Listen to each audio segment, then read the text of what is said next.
ഈ പഴമയിലേക്ക് തിരികെ നടക്കുക എന്നുള്ളത് നമ്മളെ സംബന്ധിച്ച് കുറച്ച് പേരെങ്കിലും ആഗ്രഹിക്കുന്ന ഒന്നാണ്. നമ്മുടെ കുട്ടിക്കാലത്തേക്ക് തിരിച്ചു പോകാൻ, നമ്മുടെ വിദ്യാർത്ഥി കാലത്തേക്ക് ഒന്നുകൂടി എത്താൻ, സ്കൂൾ അടയ്ക്കുന്ന സമയങ്ങളിൽ പറമ്പുകളിൽ ചെന്ന് മാങ്ങ പെറുക്കിയും പാടത്ത് ക്രിക്കറ്റ് കളിച്ചും വൈകുന്നേരങ്ങളിൽ വായനശാലകളിൽ പോയി പുസ്തകം എടുത്ത് വായിച്ചും അങ്ങനെ നമ്മുടെ പഴയ കാലത്തേക്കൊന്ന് തിരിച്ചു പോകാൻ ഇന്ന് കൊതിക്കാത്തവരായി ആരും കാണില്ല. പക്ഷേ കൊതുപ്പ് മാത്രമേ നടക്കൂ. മടലും ബാറ്റും എടുത്ത് പാടത്ത് പോയി ക്രിക്കറ്റ് കളിച്ചാൽ കുടുംബം പട്ടിണിയാകുന്നവരാണ് അധികവും. എന്നാലും ആഗ്രഹിക്കാം പഴയ കാലത്തേക്ക് ഒന്ന് തിരിച്ചു പോയെങ്കിലെന്ന്. എന്തായാലും ആ പഴയ കാലത്തേക്ക് നമ്മൾ തിരിച്ചു പോയ ഒരു കാഴ്ച കഴിഞ്ഞ ദിവസം തിരുവനന്തപുരം ജില്ലയിലെ വാമനപുരം മണ്ഡലത്തിലെ തെള്ളിക്കച്ചാൽ എന്ന സ്ഥലത്ത് കാണാനുള്ള ഒരു ഭാഗ്യമുണ്ടായി.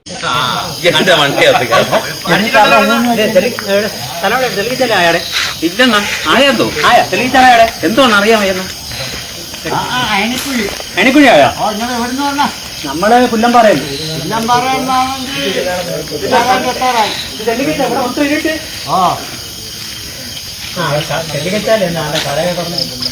സത്യം പറയാമല്ലോ, ഒന്നൊന്നര തിരിച്ചുപോക്കായിപ്പോയി.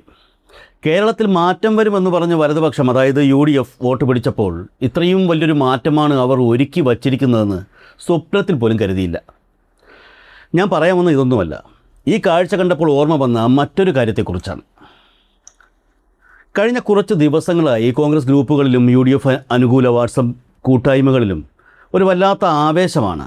ഫോൺ തുറന്നാൽ ഒരു മലയാളം വാർത്താ ചാനലിൻ്റെ റിപ്പോർട്ടാണ് കാണാൻ സാധിക്കുന്നത്. ബിഗ് TV ന്യൂസിൻ്റെ ഒരു എക്സ്ക്ലൂസീവ് റിപ്പോർട്ട്. കേരളത്തിന്റെ ചരിത്രത്തിൽ തന്നെ ആദ്യമായി കുറഞ്ഞ തുകയ്ക്ക് വൈദ്യുതി വാങ്ങാൻ ഒരുങ്ങുകയാണ് KSEB. യൂണിറ്റിന് 2.95 എന്ന നിലയിലാണ് വൈദ്യുതി വാങ്ങാൻ ഒരുങ്ങുന്നത്. 200 മെഗാവാട്ട് സോളാർ എനർജി ലഭ്യമാക്കാൻ KSEBക്ക് റെഗുലേറ്ററി കമ്മീഷന്റെ അനുമതിയും ലഭിച്ചു. ഇതോടെ സംസ്ഥാനത്തെ വൈദ്യുതി പ്രതിസന്ധിക്ക് പരിഹാരമാകും. ടിൻഡു ജെ ദാസ് നമുക്കൊപ്പം ചേരുന്നു. ടിൻഡു ജെ ദാസ്, ഇതൊരു ബിഗ് ബ്രേക്കിംഗ് തന്നെയാണ്. റെഗുലേറ്ററി കമ്മീഷന്റെ അനുമതി കിട്ടിയിരിക്കുകയാണ്. നമുക്ക് പ്രതിസന്ധി പരിഹരിക്കുക എന്ന ലക്ഷ്യത്തിലേക്ക് അടുക്കുകയാണ്. സംസ്ഥാന സർക്കാർ കുറഞ്ഞ വിലയ്ക്ക് വൈദ്യുതി വാങ്ങാൻ പോകുന്നു. കേരളത്തിലെ വൈദ്യുതി പ്രതിസന്ധി ഇതാ തീരാൻ പോകുന്നു എന്നാണ് വാർത്തയുടെ തലക്കെട്ട്.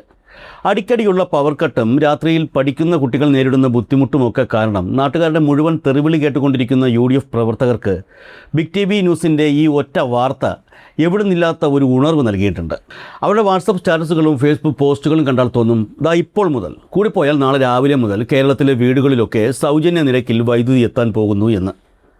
ഇതുവരെ ഇടതുപക്ഷ സർക്കാർ പുറത്തുനിന്നും കൂടിയ വിലയ്ക്ക് വൈദ്യുതി വാങ്ങി കാണിച്ച ആ ദൂർത്ത് ഇതാ UDF സർക്കാർ അവസാനിപ്പിക്കാൻ പോകുന്നു എന്ന മട്ടിലാണ് UDF പ്രവർത്തകർ, പ്രത്യേകിച്ചും കോൺഗ്രസ് പ്രവർത്തകർ, ഈ വാർത്ത ജനങ്ങളിൽ എത്തിക്കുന്നത്.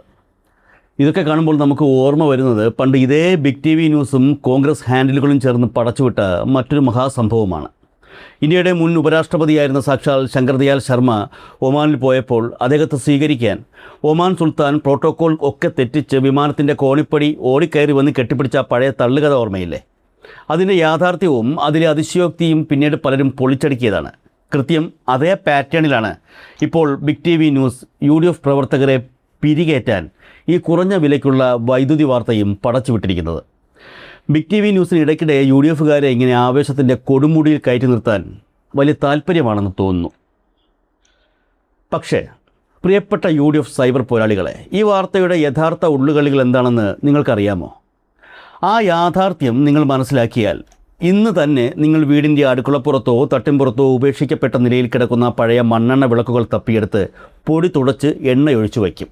കാരണം ഇനിയുള്ള കാലം നിങ്ങൾക്ക് കൂട്ടായി ഈ വിളക്കുകൾ മാത്രമേ കാണാൻ സാധ്യതയുള്ളൂ.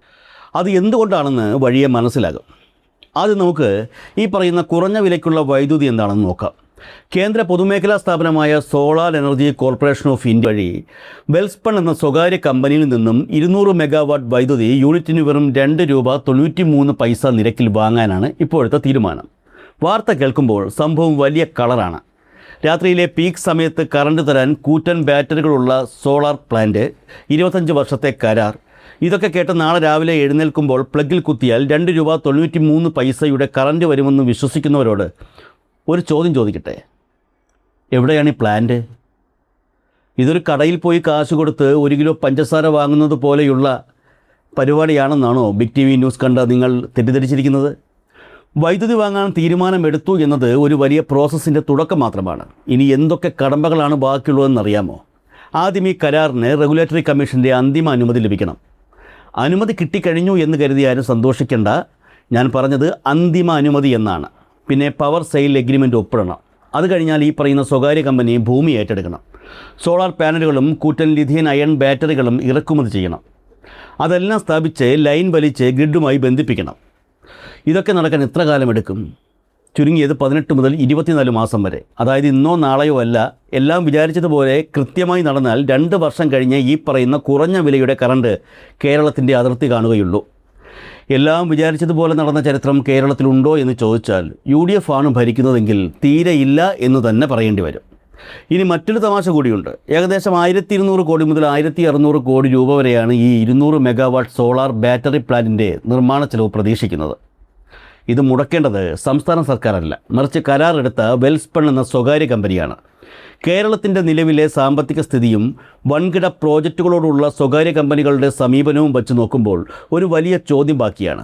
നാളെ എന്തെങ്കിലും സാങ്കേതിക കാരണം പറഞ്ഞോ, സാമ്പത്തിക പ്രതിസന്ധി പറഞ്ഞോ ഈ കമ്പനിക്കാരൻ പണി പാതി വഴിയിൽ ഉപേക്ഷിച്ച് പോയാൽ എന്ത് സംഭവിക്കും?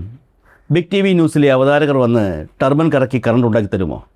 പണം മുടക്കാമെന്ന് ഏറ്റവർ മുടക്കിയില്ലെങ്കിൽ ഈ കരാർ ഒരു വെറും കടലാസ് കഷ്ണമായി മാറും. പിന്നെയും പുതിയ ടെൻഡർ, പുതിയ കമ്പനി, വീണ്ടും വർഷങ്ങളുടെ കാത്തിരിപ്പ്. ഇതൊക്കെ കേൾക്കുമ്പോൾ 2011 മുതൽ 2016 വരെ കേരളം ഭരിച്ച സാക്ഷാൽ UDF സർക്കാരിൻ്റെ സുവർണ്ണകാലം നമ്മളൊന്ന് ഓർത്തു പോകും. അന്ന് എത്രയെത്ര വലിയ പ്രഖ്യാപനങ്ങളാണ് നമ്മൾ കേട്ടത്. തറക്കല്ലിടൽ മഹോത്സവങ്ങളുടെ ഒരു പൂരക്കാലം തന്നെയായിരുന്നു അത്. കൊട്ടിഘോഷിച്ച് കൊണ്ടുവന്ന സ്മാർട്ട് സിറ്റി പദ്ധതി തൊട്ട് ഫ്ലെക്സ് ബോർഡുകളിൽ മാത്രം ഓടിത്തീർത്ത തിരുവനന്തപുരം, കോഴിക്കോട് ലൈറ്റ് മെട്രോകൾ വരെ. ഇതാ നാളെ കേരളം സിംഗപ്പൂർ ആകാൻ പോകുന്നു എന്ന് അന്നും കോൺഗ്രസ് ഹാൻഡിലുകൾ പോസ്റ്റിട്ടിരുന്നു. അന്ന് ആ വാഗ്ദാനങ്ങൾ എങ്ങനെയാണോ വായുവിൽ അലിഞ്ഞു പോയത്, അതേ വേഗതയിൽ അലിഞ്ഞു പോകാൻ സാധ്യതയുള്ള ഒരു പ്രതീക്ഷയുടെ പുറത്താണ് ഇന്നവർ തുള്ളിച്ചാടുന്നത്. ഇനി ഏറ്റവും പ്രധാനപ്പെട്ട കാര്യത്തിലേക്ക് വരാം. ഈ സ്വപ്ന പദ്ധതി പൂർത്തിയാക്കാനെടുക്കുന്ന ഈ 2 വർഷം അല്ലെങ്കിൽ അതിൽ കൂടുതൽ നീളുന്ന കാലയളവ്, അത്രയും കാലം കേരളത്തിലെ ജനങ്ങളുടെ അവസ്ഥ എന്തായിരിക്കും? നിലവിൽ വൈകുന്നേരങ്ങളിൽ നമുക്ക് 600 മെഗാവാട്ടിൻ്റെ കുറവുണ്ട്. ഈ 200 മെഗാവാട്ട് പ്ലാന്റ് വന്നാൽ തന്നെ പ്രശ്നം പൂർണ്ണമായി തീരില്ല. അപ്പോൾ അത് വരുന്നത് വരെയുള്ള ദിവസങ്ങളിലോ? പവർ കട്ടില്ലാതെ പിടിച്ചു നിൽക്കണമെങ്കിൽ സംസ്ഥാന സർക്കാർ എക്സ്ചേഞ്ചുകളിൽ നിന്ന് യൂണിറ്റിന് 10 രൂപയും 12 രൂപയും കൊടുത്ത് ദിവസവും വൈദ്യുതി വാങ്ങണം. അങ്ങനെ ഭീമമായ തുക കൊടുത്ത് വൈദ്യുതി വാങ്ങുമ്പോൾ KSEBക്ക് ഉണ്ടാകുന്ന കോടികളുടെ ബാധ്യത ആര് തീർക്കും? അത് തീർക്കാൻ വീണ്ടും സർചാർജ് എന്ന പേരിൽ നിങ്ങളുടെയും എൻ്റെയും കറണ്ട് ബില്ലിൽ അധിക തുക കയറി വരും. അല്ലെങ്കിൽ പിന്നെ ലോഡ് ഷെഡിങ് വരും. ചോറുണ്ണാനിരിക്കുമ്പോഴോ ജോലി കഴിഞ്ഞ് വന്ന് ഫാനിൻ്റെ ചുവട്ടിലിരിക്കുമ്പോഴോ യാതൊരു മുന്നറിയിപ്പുമില്ലാതെ കറണ്ട് പോകും. മണിക്കൂറുകളോളം ഇരുട്ടിലിരിക്കേണ്ടി വരും. അതായത് ബിഗ് TV പറഞ്ഞതുപോലെ, കോൺഗ്രസ്സുകാർ വിശ്വസിക്കുന്നത് പോലെ കേരളത്തിലെ ജനങ്ങളുടെ ദുരിതം ഇപ്പോഴൊന്നും തീരാൻ പോകുന്നില്ല. ഇടതുപക്ഷ സർക്കാർ വൻകിട കോർപ്പറേറ്റുകളിൽ നിന്ന് കൂടിയ വിലയ്ക്ക് വൈദ്യുതി വാങ്ങി എന്ന് പറഞ്ഞ് നെഞ്ചത്തടിക്കുന്നവർ മനസ്സിലാക്കേണ്ട ഒരു സത്യമുണ്ട്. ഏത് സർക്കാരായാലും ഈ പ്രതിസന്ധി ഘട്ടത്തിൽ ജനങ്ങളെ ഇരുട്ടിൽ ഇരുത്താതിരിക്കാൻ ആ നിമിഷം ലഭ്യമായ തുകയ്ക്ക് പുറത്തുനിന്ന് വൈദ്യുതി വാങ്ങുകയല്ലാതെ മറ്റു കുറുക്കു വഴികളൊന്നുമില്ല. ഭാവിയിലേക്ക് പ്ലാൻ ചെയ്യുന്ന കുറഞ്ഞ വിലയ്ക്കുള്ള ഇത്തരം സോളാർ പ്രോജക്റ്റുകൾ നല്ലത് തന്നെയാണ്. പക്ഷേ അത് യാഥാർത്ഥ്യമാകാൻ കടമ്പകൾ ഒരുപാടുണ്ട്. അത് മനസ്സിലാക്കാതെ ഇതാ വൈദ്യുതി പ്രതിസന്ധി തീർന്നു എന്ന് പറഞ്ഞ് ബിഗ് TV ന്യൂസ് കാണുന്ന ആവേശത്തിൽ കറണ്ട് ബില്ലും കീറിക്കളഞ്ഞ് AC ഫുൾ സ്പീഡിൽ വച്ച് കിടന്നുറങ്ങാൻ പോകുന്ന കോൺഗ്രസ് സുഹൃത്തുക്കളോട് ഒന്നേ പറയാനുള്ളൂ: ആദ്യം പോയി ആ മണ്ണെണ്ണ വിളക്ക് തുടച്ചെടുക്ക്. കാരണം യാഥാർത്ഥ്യത്തിൻ്റെ ഇരുട്ട് കേരളത്തെ മൂടാൻ പോകുന്നതേ ഉള്ളൂ. നിങ്ങളുടെ ഈ ആഘോഷം വെറുമൊരു നീർക്കുമിള മാത്രമാണ്. ആ കുമിള പൊട്ടുമ്പോൾ ഇരുട്ടിൽ തപ്പാൻ ആ പഴയ മണ്ണെണ്ണ വിളക്ക് മാത്രമേ കാണൂ.